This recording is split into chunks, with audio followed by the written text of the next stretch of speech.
삶의 그 문제, 우리를 승리케 하는 것은 그런 여러 가지의 조건과 환경에 있는 것이 아니라 바로 하나님에게 있다는 사실입니다. 그래서 그 하나님께서 나의 편이 되어주시면, 아니 내가 그 하나님 편에 서 있으면 하나님 반드시 우리로 승리하게 하시는 것입니다.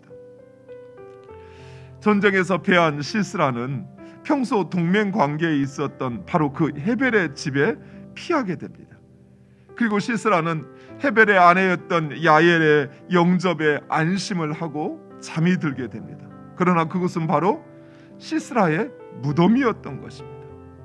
야엘은 대담하고도 단호하게 시스라를 죽이고 이 사실을 바락에게 알리게 됩니다. 그리고 시스라를 뒤쫓아 엄한 곳을 헤매고 있었던 바락은 하나님의 말씀처럼 그 영광을 야엘에게 빼앗기게 되는 것입니다. 사랑하는 성도 여러분, 우리는 이 일련의 과정에서 하나님께서 일하시는 매우 중요한 두 가지 원리를 보게 됩니다. 첫 번째는 헤벨은, 겐 족속이었던 헤벨은 분배받은 땅을 떠나서 게데스에 왔고 인간적인 생각에 가나안과 동맹을 맺었습니다.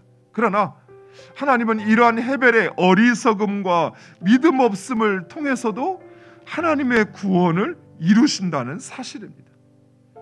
헤벨은 그 하나님의 섭리를 알았던 게 아닙니다.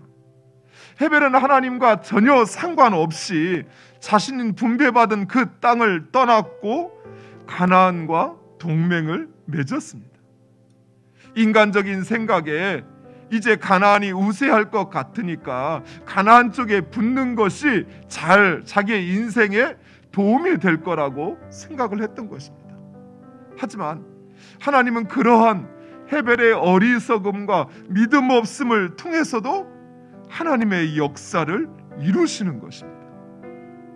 사랑하는 성도 여러분, 하물며 우리가 하나님을 위해서 행한다 하지만 그것이 온전하지 못하다 할지라도 하나님은 그 부족함을 통해서도 일하시고 역사하시는 줄 믿으시기 바랍니다. 우리가 완벽해서 모든 것을 갖추어서 그래서 하나님께 쓰임받는 것이 아니에요.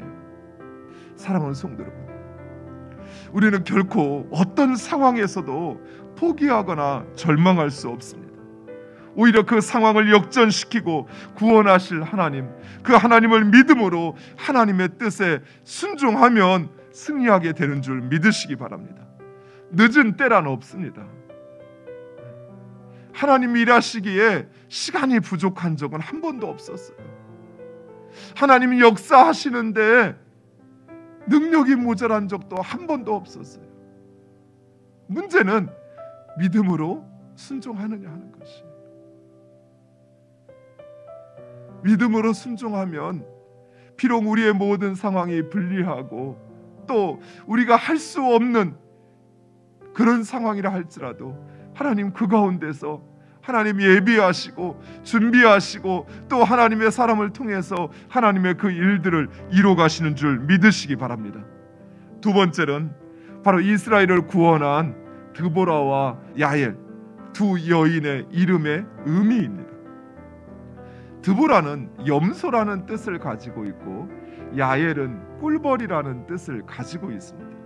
이스라엘은 보통 염소에서 젖을 넣습니다. 그리고 꿀벌에서 꿀을 얻습니다.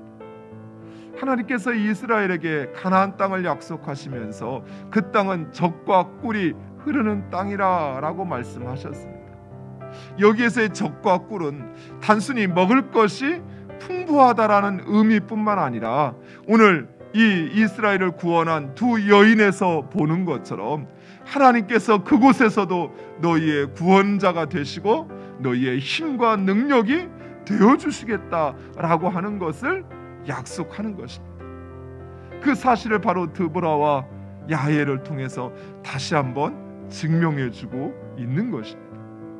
사랑하는 성도, 이 세상의 삶 가운데서 우리를 구원하시고 우리에게 진정한 평안과 온전한 행복을 가져다 주실 분, 그분은 바로 하나님, 그분이십니다. 그 하나님을 여러분의 능력과 힘으로 삼으시기 바랍니다. 그리하면 우리가 이기지 못할 우리의 삶의 문제라고 하는 것, 우리가 결코 이루지 못할 일이라고 하는 것은 없다라는 사실, 하나님께서 우리 편이 되어 주시어서 그 모든 싸움 가운데 우리로 승리하게 하시고, 그리고 그 하나님의 구원자이심을 증거하는 귀한 역사를 경험하는 여러분 되시기를 간절히 축원드립니다.